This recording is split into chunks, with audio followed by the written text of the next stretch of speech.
Have you ever heard a sound that no one else could hear? A sound that haunted you night after night, but when you told someone about it, they looked at you like you were losing your mind. That's exactly how Marcus Thompson felt. And the worst part, he was right all along. It was midnight when Marcus first heard the sound, a muffled, choked scratching sound coming from inside the mausoleum, sealed for 30 years in the heart of Riverside Cemetery in New Orleans. His colleagues had laughed at him for weeks, saying he was going crazy, that it was just his imagination working overtime during the long, lonely nights among the tombstones. But Marcus could distinguish the wind rustling through the trees from the sound of something, or someone, trying to communicate from the other side of that rusty iron door. On that fateful night, after months of obsession and mockery, Marcus finally got the master key. His hands trembled violently as he turned the lock that hadn't been opened in 3 decades. The metal resisted, creaked, and then gave way. The heavy door slowly opened, releasing a frigid, stale air that made every hair on his body stand on end. Marcus shone his flashlight into the absolute darkness. And then he saw. He wasn't alone. And what was inside in that mausoleum forgotten by all shouldn't be alive. This is the true story of Marcus Thompson, a 52-year-old night watchman, an ordinary man whom everyone considered just another paranoid and lonely employee. A story about intuition, persistence, and a discovery that would shock the entire United States. Have you ever wondered what you would do if you were in his place? If everyone doubted you, but something deep inside screamed that you need to investigate, that you need to open that door? Stay with me until the end, because what Marcus found inside that Caldwell family mausoleum will make you rethink everything you believe about unsolved mysteries, about voices that aren't heard, and about secrets that entire families prefer to bury forever. What you're about to discover may surprise you in ways you never imagined, because sometimes the truth is literally screaming for help. We just need to have enough courage to listen. And before we continue with this story that will leave you breathless, I need to ask you something. If you're feeling that chill down your spine, if something inside you is already connected to this story, leave a comment below about what has touched you the most so far. Have you ever been in a situation where no one believed you? Have you ever felt you should investigate something, even when everyone said you were exaggerating? Tell us below, because these true stories that we share here on the channel only make sense when you're also part of this conversation. And look, if you're enjoying this content, please give the video a like. It might seem like a small thing, but it shows the algorithm that it's worthwhile to spread stories like this, stories that need to be told, that need to be heard. Your participation here is what makes this channel grow and reach more people with this kind of content that moves us, that makes us think, that reminds us of the importance of trusting our intuition. And if you're not already subscribed, hit that subscribe button now and turn on notifications, because every week I bring you real stories like this one, stories of ordinary people who lived through extraordinary situations, who had courage when no one else did, who trusted themselves when the whole world doubted them. I know this topic resonates with you, and I want you here with me for every new story I share. Now, let's go back to Marcus, and that night that would change everything.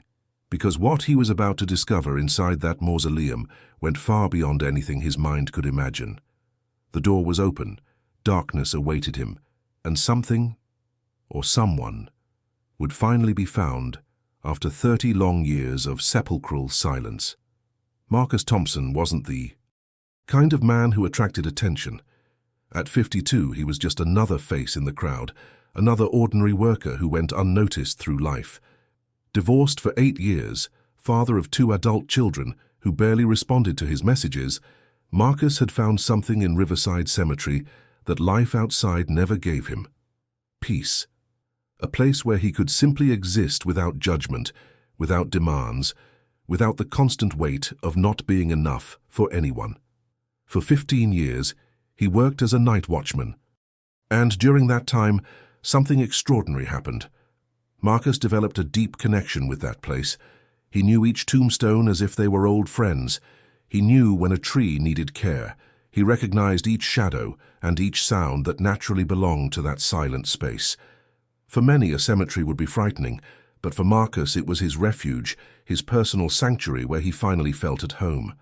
The other guards called him Marcus the Ghost, and it wasn't exactly an affectionate nickname. He preferred the more isolated shifts, the ones nobody wanted to take, the coldest and emptiest dawns, when there wasn't a living soul around besides himself. While his colleagues joked and listened to music during their rounds, Marcus walked in silence, observing, feeling, paying attention to every detail. This almost obsessive attention to detail was seen as strangeness by others, but for Marcus, it was simply how he saw the world, and perhaps it was precisely this observant nature of his, this ability to perceive what others ignored, that prepared him for that discovery that would change everything. Marcus wasn't crazy, as his colleagues insinuated. He was simply too observant for his own good. He had the mindset of someone who doesn't easily accept coincidences, who questions the obvious, who senses when something is out of place even if no one else notices. Marcus's solitary journey shows us something powerful about personal transformation and trusting one's own intuition. How many times do we ignore that inner voice because we're afraid of looking foolish? How many decisions do we fail to make because we care too much about what others will think? Marcus was about to prove that sometimes the hidden truth is only discovered by those who have the courage to appear strange in the eyes of others. On that particular night, as his hand trembled holding the key to the Caldwell mausoleum, Marcus carried with him not only 15 years of experience as a guard, but a lifetime. Of being underestimated, of being seen as that weird guy, of never truly being taken seriously by anyone, and perhaps deep down, part of his obsession with proving that there was something in that mausoleum was also about proving his own worth, about showing that his unique way of seeing the world had meaning. The impact of this story goes far beyond a solved mystery. It's about recognizing that ordinary people, those whom society easily dismisses or ignores, can be the protagonists of extraordinary revelations. It's about understanding that behind the scenes of normality, there are individuals with sharp perceptions just waiting for the right opportunity to shine. It all began 3 months before that decisive night, on a rainy Tuesday in October. The kind of fine, persistent rain that seeps into your bones and makes everything darker, heavier. Marcus was making his usual rounds, walking through the silent labyrinth of tombstones and monuments he knew by heart, when something made him stop abruptly before the old Caldwell family mausoleum. That imposing white marble structure had been abandoned since 1994 after a murky scandal involving the family that nobody liked to talk about. No one had been buried there since then, and over the years the mausoleum had become just another forgotten relic among so many others.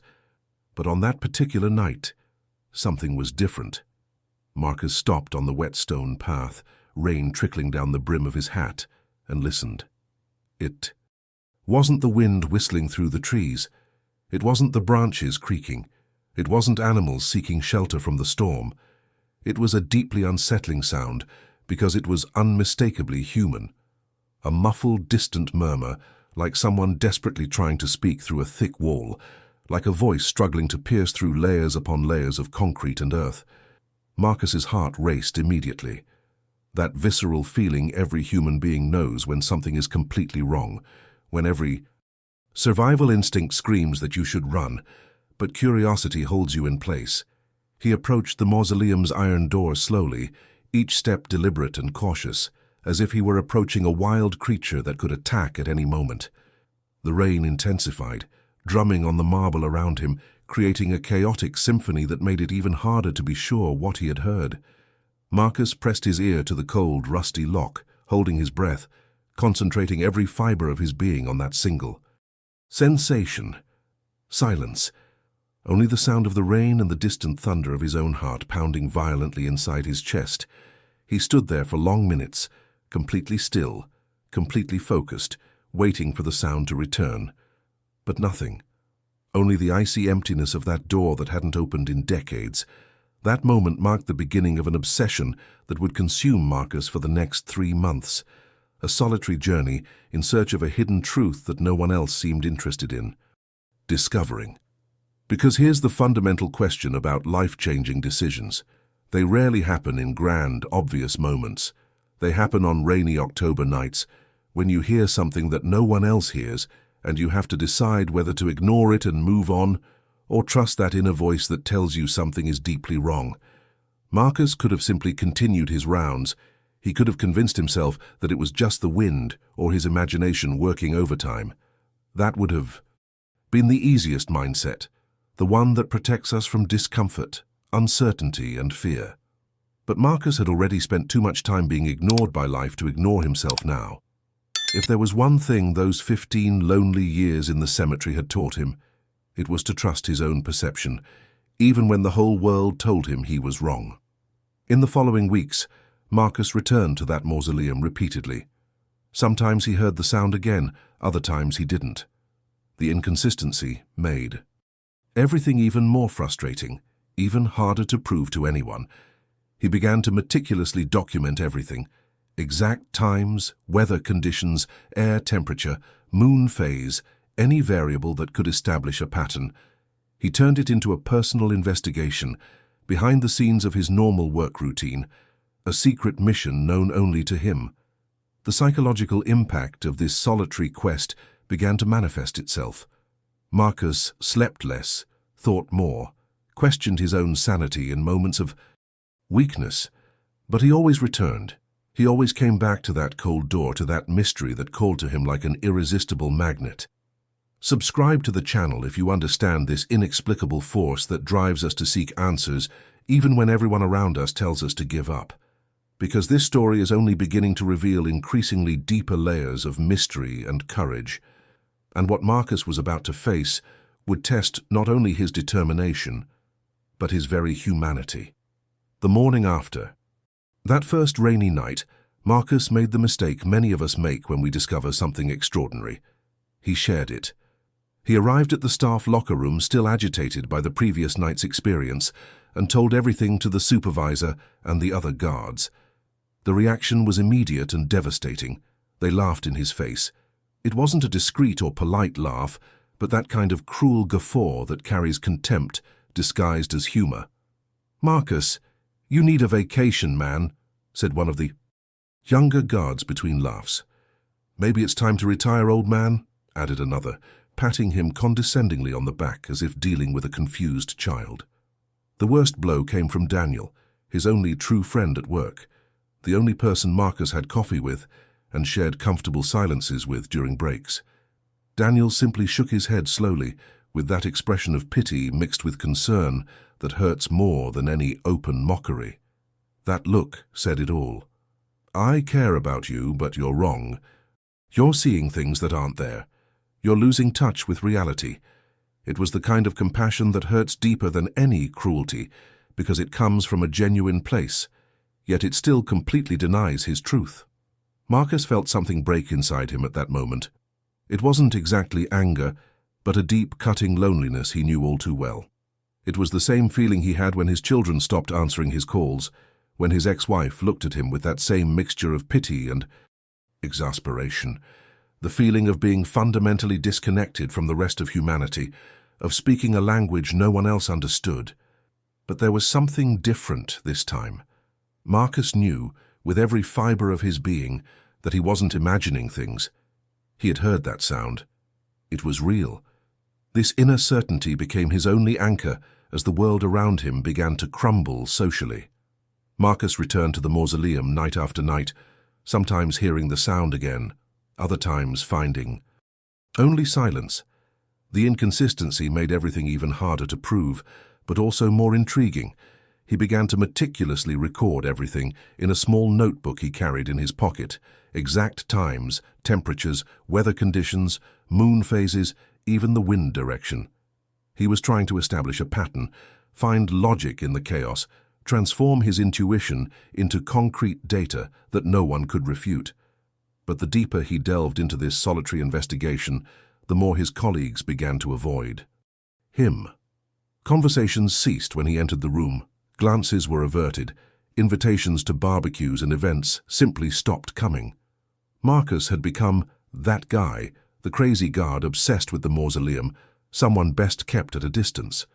The transformation of his social life was swift and brutal. 2 weeks after the initial incident, The supervisor called Marcus into a closed-door meeting in the administrative office.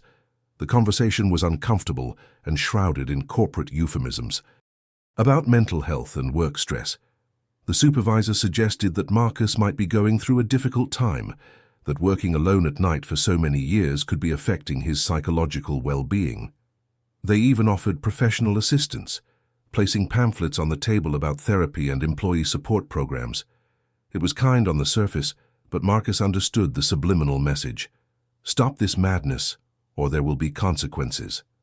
Marcus found himself completely alone in his obsession, walking a tightrope between his sanity as perceived by others and his unwavering inner truth. This journey shows us something profound about the mindset needed to seek hidden truths. Sometimes you need to be willing to lose everything, including your reputation and social connections, to discover something that truly matters. The most important decisions in life rarely come with immediate social approval. On the contrary, they often require you to walk alone for a while, trusting only yourself when everyone else doubts you. But Marcus wasn't going to give up. Each passing night, each sound he heard or didn't hear, only strengthened his resolve. He knew what he had heard on that first rainy October night, and no amount of ridicule would change that. When you find yourself completely alone in your search for the truth, two things can happen. You give up, or you become even more determined. Marcus chose the second option. If no one was going to believe him, if no one was going to help him, then he would conduct his own investigation. And that's exactly what he did. On his days off, instead of resting or trying to reconnect with his children who weren't answering his messages, Marcus began frequenting the New Orleans Public Library, an old building that smelled of mildew and held decades of history on its dusty shelves. He delved deep into the archives of old newspapers, spending hours with his eyes glued to those yellowed and fragile pages that told forgotten stories of the city. And that's how Marcus discovered who the Caldwells really were. They weren't just another wealthy family buried in the cemetery. They were a powerful dynasty with deep political connections, owners of a considerable fortune built through real estate investments and businesses that always seemed to walk the fine line between legal and questionable. The patriarch, Edmund Caldwell, was known for his domineering personality and aggressive business methods. A man who didn't accept challenges and who treated even his own family as pieces on a corporate chessboard. In 1994, Edmund Caldwell died under circumstances that newspapers of the time described as mysterious. The official autopsy revealed severe intoxication, possibly from chemicals, but the full report was never made public. The investigations were quickly suppressed, and the case closed without definitive answers. What caught Marcus's attention was the speed with which everything happened after the death. Soon, after the funeral, the widow Margaret Caldwell and her 3 adult children simply abandoned New Orleans in a hurry, selling properties at absurdly low prices, cutting all ties with the city as if they were fleeing something invisible and terrifying. The mausoleum was sealed by court order, part of an extremely complicated inheritance dispute that involved cross-accusations between family members, aggressive lawyers on both sides, and contradictory documents about Edmund's final will. The Puai's dispute was never truly resolved, just abandoned, as if everyone involved had simultaneously decided it was better to leave that chapter closed forever, even if it meant leaving millions of dollars in litigation indefinitely. But the most disturbing detail Marcus discovered came from a small footnote in a local newspaper. Edmund Caldwell was buried alone inside the mausoleum in an extremely closed and private ceremony. There was no public wake, no procession, no traditional rituals that normally accompany the funeral of someone so prominent. Only the priest, the gravedigger, and the immediate family were present. No other witnesses. And here's where the story gets truly sinister. The gravedigger, a man named Robert Hayes, just 34 years old, died 6 months later in an alleged car accident on the interstate highway. His vehicle collided with a tree on a clear night, without apparent explanation, no skid marks, no signs that he tried to avoid the impact. Marcus felt a chill run down his spine as he connected the dots. This wasn't just the story of a wealthy family with secrets. It was something far deeper and more disturbing. The decisions made after Edmund's death, the rush to seal everything away, the imposed silence, the gravedigger's mysterious death soon after.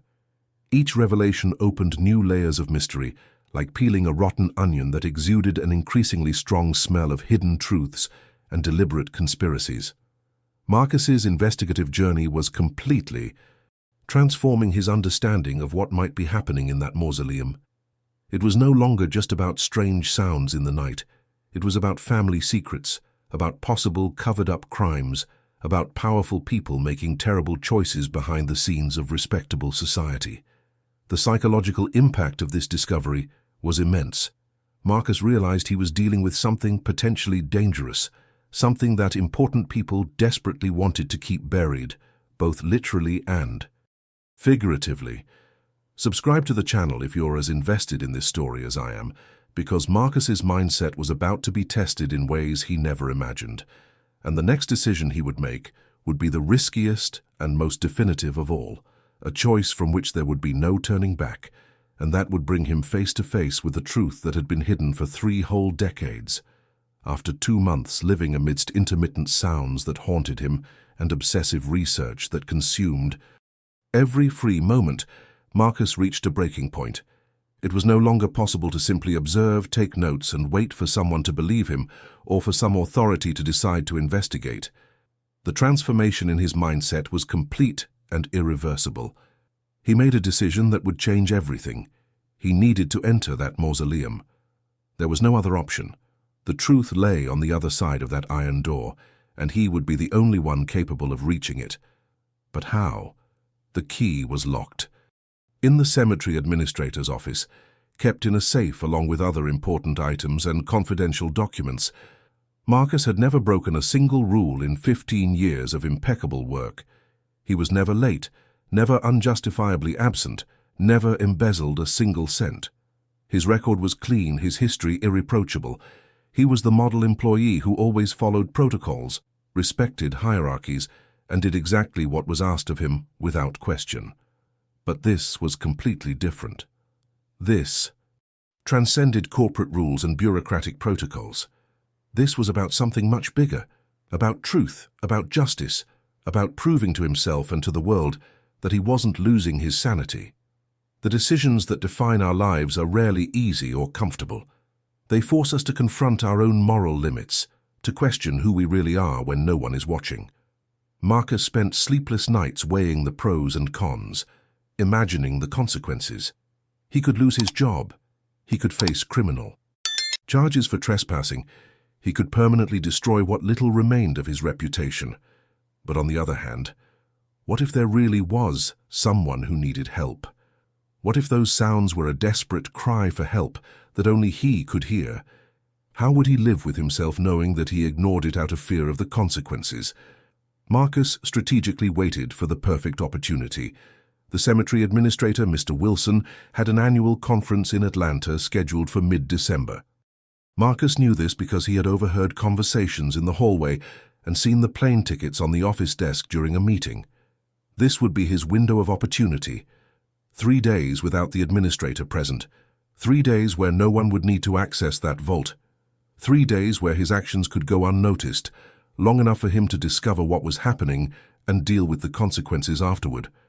The most surprising part, Marcus knew the safe's combination, not because he had planned to steal something or because he was dishonest, but simply because during years of working there, he had observed it.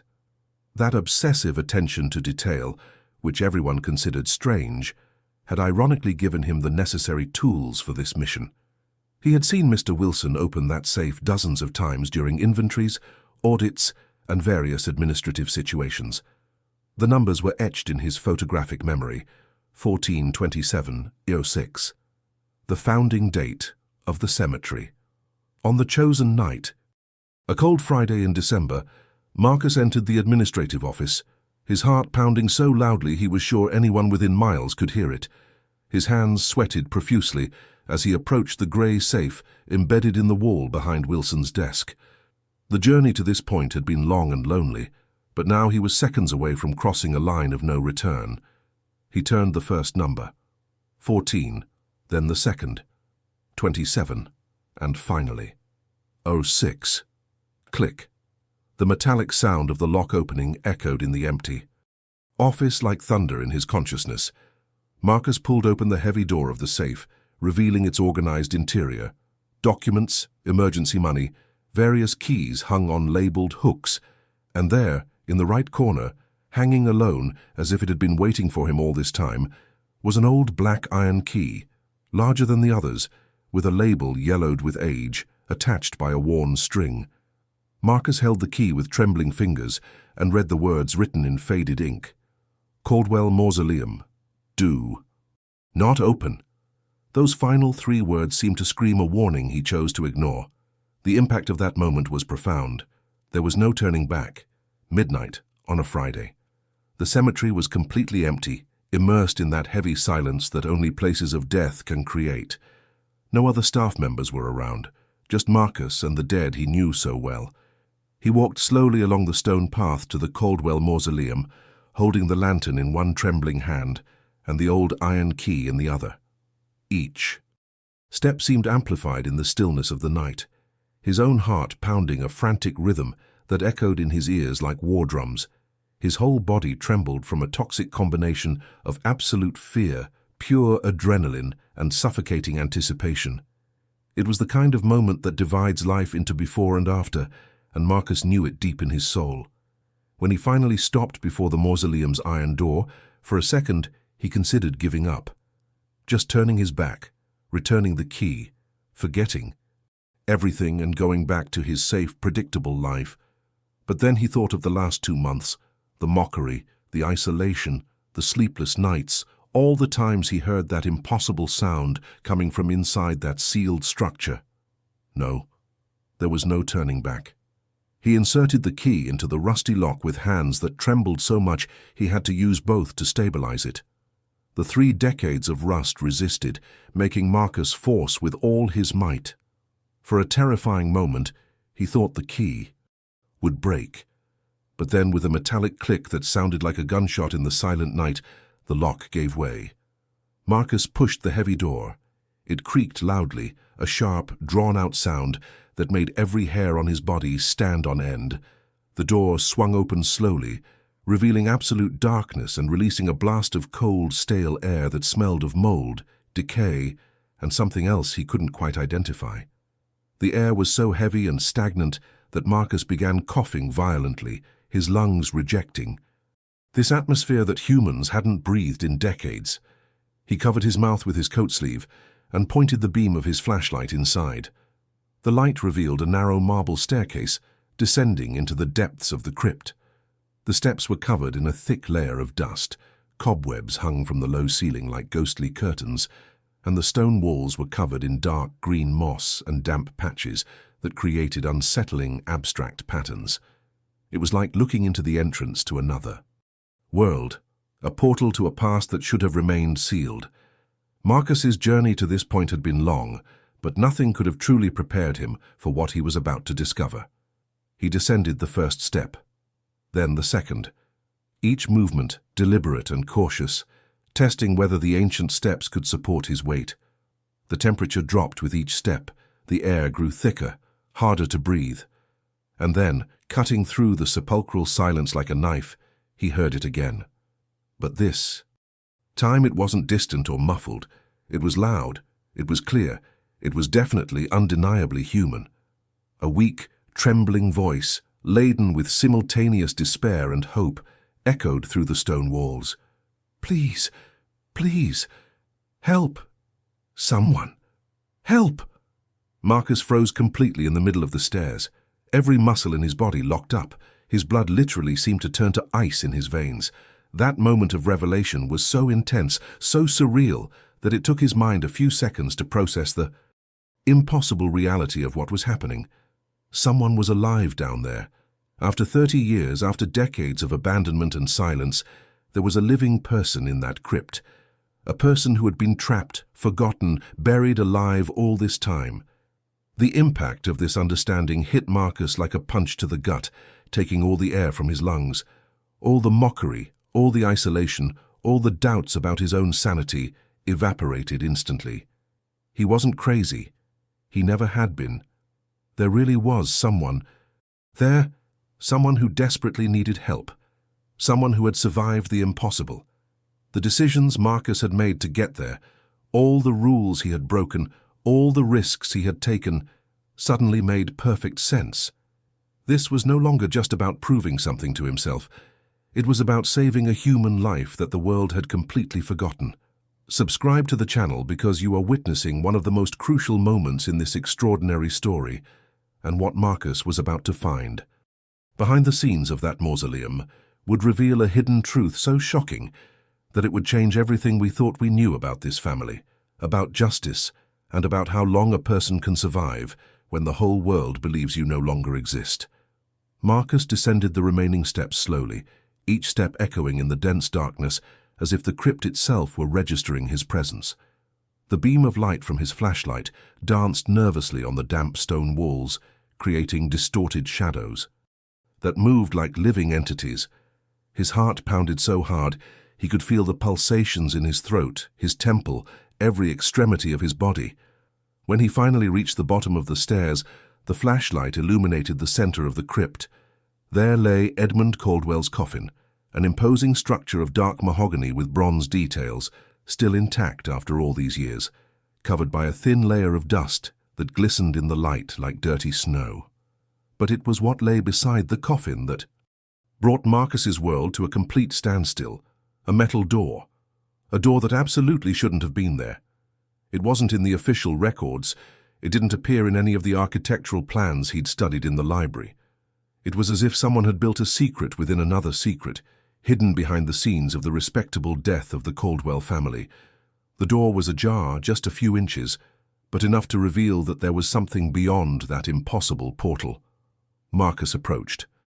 With hesitant steps, every fiber of his being screaming contradictory warnings of danger and urgency, he reached out with a trembling hand and pushed the metal door all the way open. The creaking of the rusty hinges cut through the air like a scream, and then the flashlight revealed what was inside. It was a small secret room, no bigger than a prison cell, perhaps 2 meters by 2 meters. The walls were of bare concrete, with no windows, no visible ventilation beyond small cracks in the ceiling that barely let air through.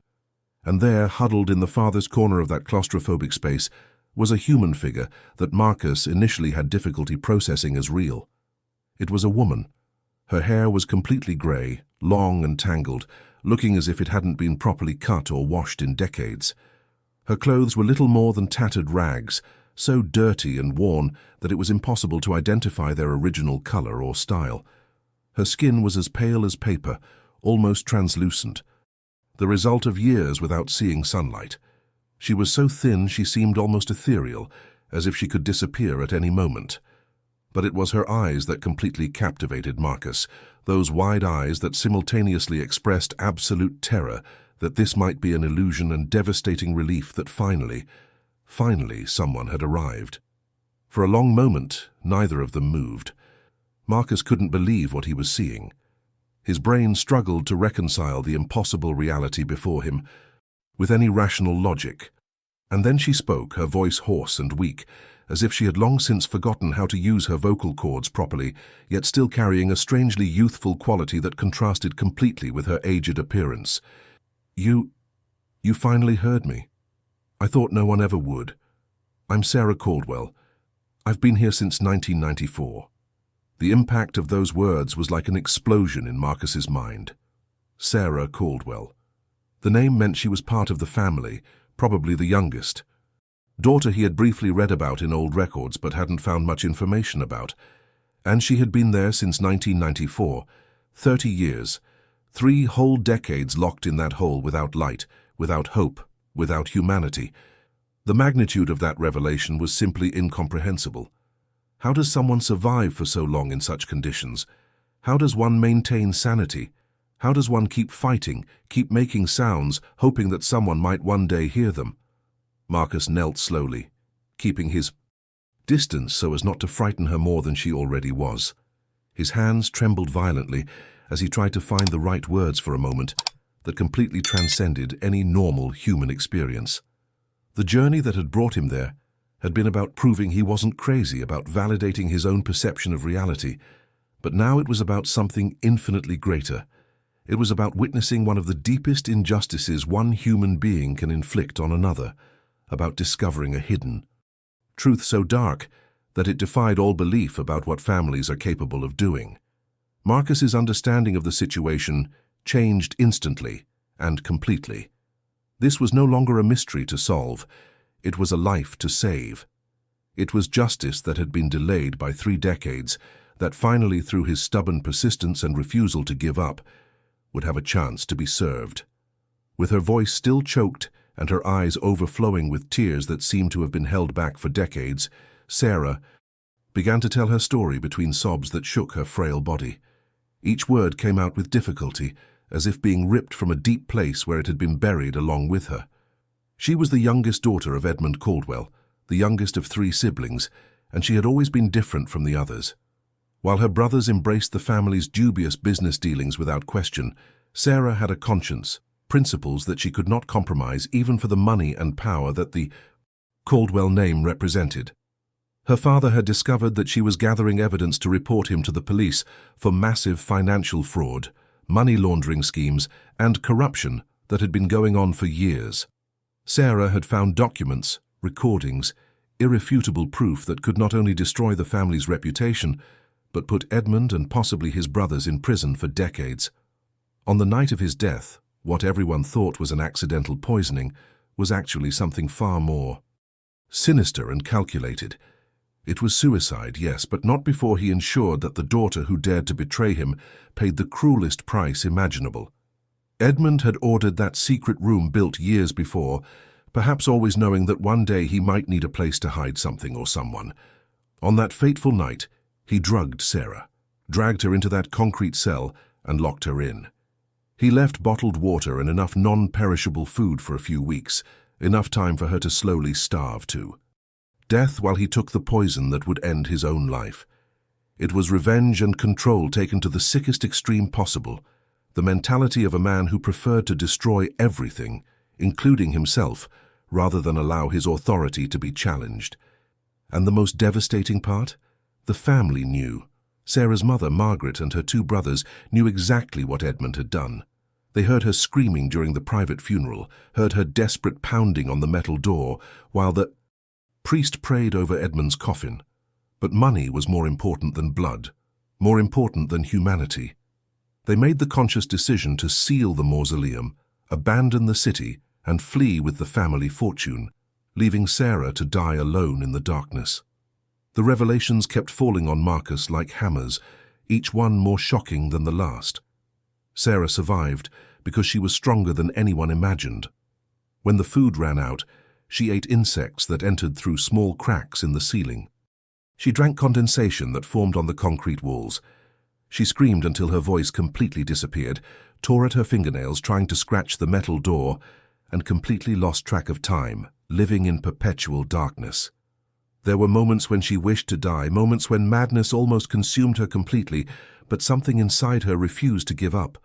A tiny flame of hope whispered that perhaps, just perhaps, someone would hear her someday.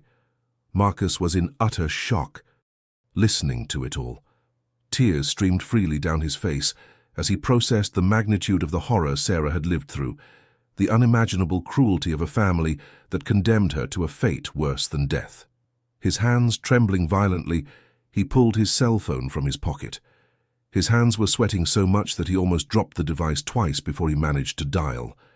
The call connected, and an operator answered with the calm, professional voice typical of emergencies. But Marcus could barely form coherent words. His voice came out broken, laden with raw emotion.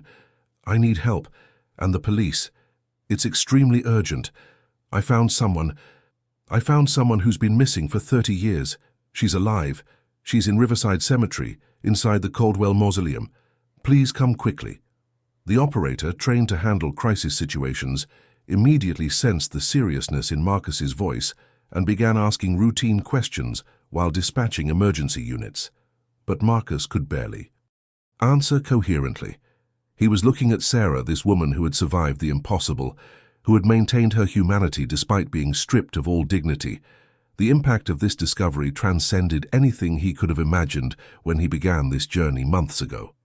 This wasn't just a story about mysterious sounds or obsessive curiosity.